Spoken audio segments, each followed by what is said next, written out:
Eh bien, merci. Well, thank you. I will thank the organizers. I think we'll spend a good day of exchange to finish up a little bit the that my colleague Schuler just had on not only on governance but also on institutional responses. But I think many times today they talk about institutions that the government put into place to bring up a response to all those these because of the deficiencies and the inefficiency in all those programs. It's an answer, it's a response that we can discuss, we can talk about. And I'd like to talk a little bit about UCNDP. UCNDP, indeed, when the government took, they realized that all these issues that they were having, unity of construction of housing, and this space where all those NGOs, all those financial institutions that were giving, they were coming with their own plans in the area that they felt, the sectors that they felt comfortable. The Haitian came up with its own agency because it had an evaluation, because it realized that one of the institutions that was addressing the issue of housing in Haiti, it was UPS. After more than 20 years, they never had any what do you call will to do something. It didn't have a chance to do something either, to work in a very specific context. It's why they gave them a chance to think about the and also to give them institutional recommendations. And these are some of the points that we discussed this morning when it comes to the institutions that are going to work on the housing in Haiti. The other work of UNCDP, we all talk about 2.5 million people. There are about 800,000 people who stayed there. There are many of them left for different reasons. The government made the decision that while these people, that while this government was making all these efforts, they were going to do what they can to get the people to move out of those tents. Now we have at least 70,000 people who are still living under the tents. I don't think it's a success, but that's what it is. And we are aware of the difficulties that we have. This issue will always have this housing issue, problem, so long as we don't have a multi-sectoral response to it that addresses all the sectors at the same time. Because finally, when you have a country where the economy is working, when you have a country where there is economic growth, the issue of housing it doesn't exist, because each person has interest to live in a place where they feel comfortable. And finally, the other mandate that they give we don't discuss of today, it is also a question of reconstruction to all the public building, because when we're rebuilding the public buildings, we'll be able to work with our partners. So we know that it's difficult. It's almost impossible to issue of land in Haiti, but we're trying to do what we can, and if possible to get help from national and international organizations. But what kind of response that we give? It's with the national public housing. We never had a national public housing for more than 30 years, and after the earthquake, and with all the how hard it was, after 1 year we came up with a national housing policy. At least we have a vision now. And to the contrary to all that has been said, what we recommend it is not just building houses, because we'll never have enough money to build houses for the entire population. You just have to look at the deficit when it comes to housing. We have 500,000 needs of housing units in quantitative terms only, not in terms, not qualitative. If we're looking at the population growth, we have 40,000 new families in Haiti every year. When you take a series of families that we consider to be indignant because it was 32 million, that house cost $12,000. If you multiply that, 40,000 houses with time 12 is where do you think the government is going to find all that money to build all those houses? This is why the government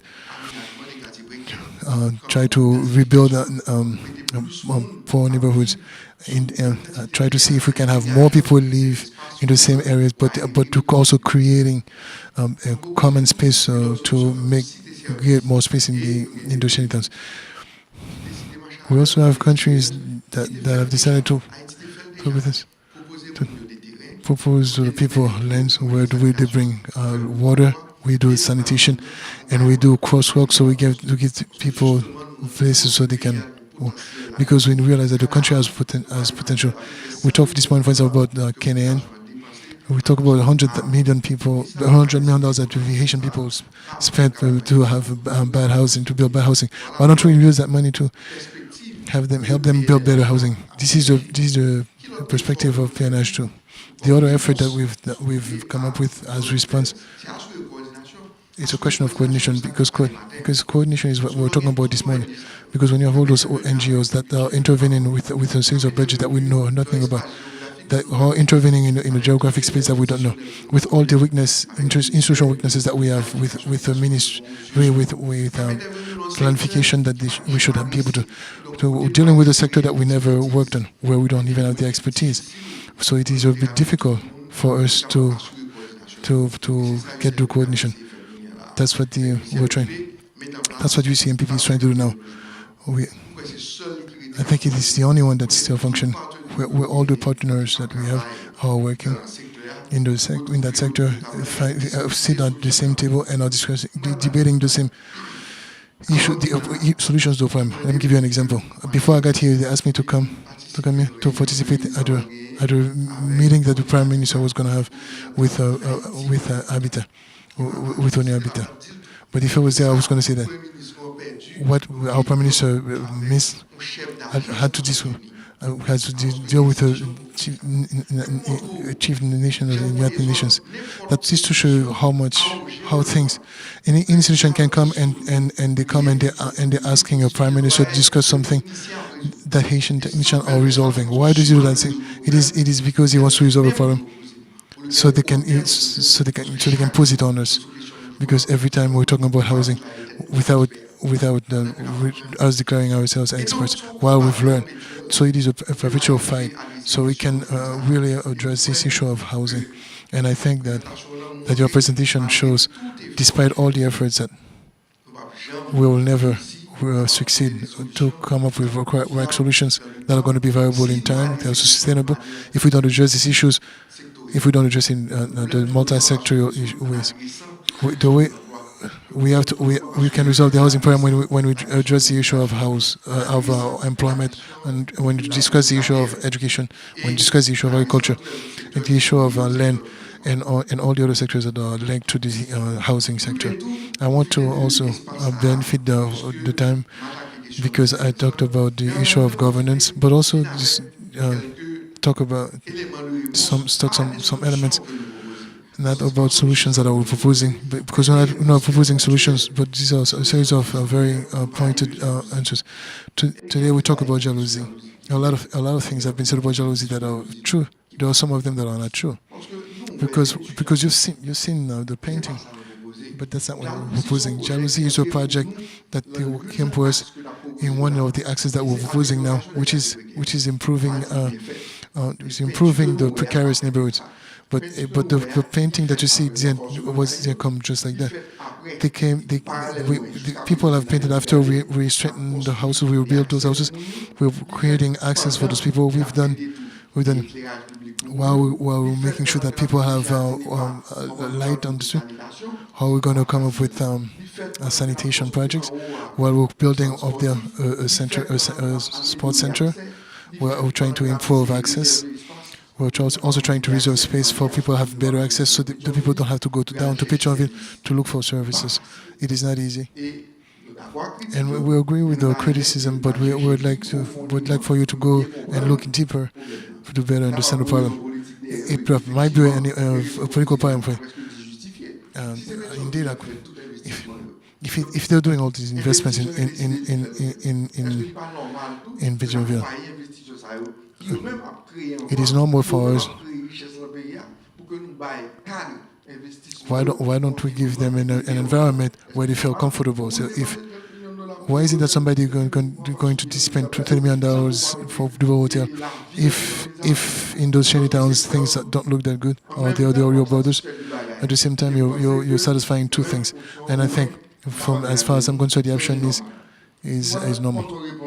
And I'm going to answer to the to on when it comes to the issue of the village Luman Casimir. In what context was it made? It came right after the earthquake, and information that we have is exactly that. With even more precision, $48 million was spent for 3,000 houses that were built. They only built 1,280 houses out of 3,000. We did not accept all those houses, and that's why we have 400 families, because we didn't agree for the way they built all those houses, because they should have given us more houses for the money that we give them. We have to repair those houses while we're putting pressures on certain people with whom we can sign a contract. And right now we're in discussion with them. We can get rid of the contract. Now 400 families building a house is not something that is easy. You resolve the issue of housing easily by building. It is that we're trying to build a village, but it's extremely difficult because there are 400 families that people that have in common the only fact that they were victim of the earthquake. They come from different neighborhoods. If you put them to live in the same neighborhood, it's not very easy to have. This is what we're trying to do, and this is why we're trying. We have a lot of pressure. It would have been so easy to say to everybody has a house. Okay, you have a house, but this is not what we're trying to build. We're trying to build a community, and whether you want that, we're going to do what it takes. So those 400 families, they can find a place. And despite everything else, there is some satisfaction. There are certain things we did not analyze. But once you have two families, you should have a school. This year is when we open the school. We have public transportation for them, so they can go to Everett Center. They're going to find water. The water is not potable yet, but we're trying to resolve that issue so they can have potable water. And we're working also to create jobs, because we know that those people are not going to create. They're not going to stay in the village if they don't have jobs. This is the answer that I wanted to bring while we're here today. And I hope that the other presentations we have the opportunity to address these issues as well. I'd like to also give the example that we're also trying to follow a line within the policy of housing development. The organization is doing all it does. If you take the Petronville route, you're going to see some great work that's being done in Mont Lazare. We have an important project with the financing of European Union that is about 30 million euros. Where we're trying to rehabilitate Mortissa and Bayojo. But we're not rehabilitating them just like that. After for a year and a half, we work with NGOs that are working there.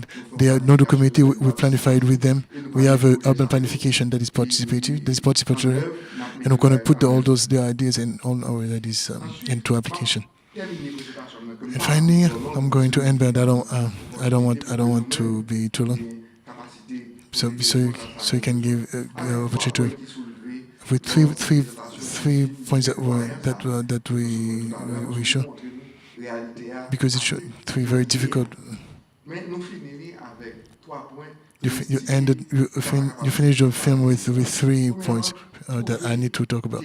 First, find a proper land to create housing. We call for land to buy, so we can build. We cannot find it. The people have so it is extremely difficult to find good land in the surroundings of our points, so we could build housing, or we could do city services that we could put in place in a single institution to address the issue of housing. This is exactly what he's doing. He hasn't said it. We have a team that's working on that to propose to the government a solution. So a lot of people think about the ministry. we're asking ourselves, why should we have another ministry when we have so many ministries? Why don't we have a structure that is much more dynamic, much more autonomous, much less political, which could try to address the issue of housing at the moment of university. And the last point, build social housing. Indeed, we'll never have we'll never have enough money to build houses for everyone. If you want to do something that is fair, you have to find a solution that makes it possible for everybody to have the same opportunity, the same chance. And it is to find that chance. It is in rehabilitation. It is in a program of service ceiling. I stop here.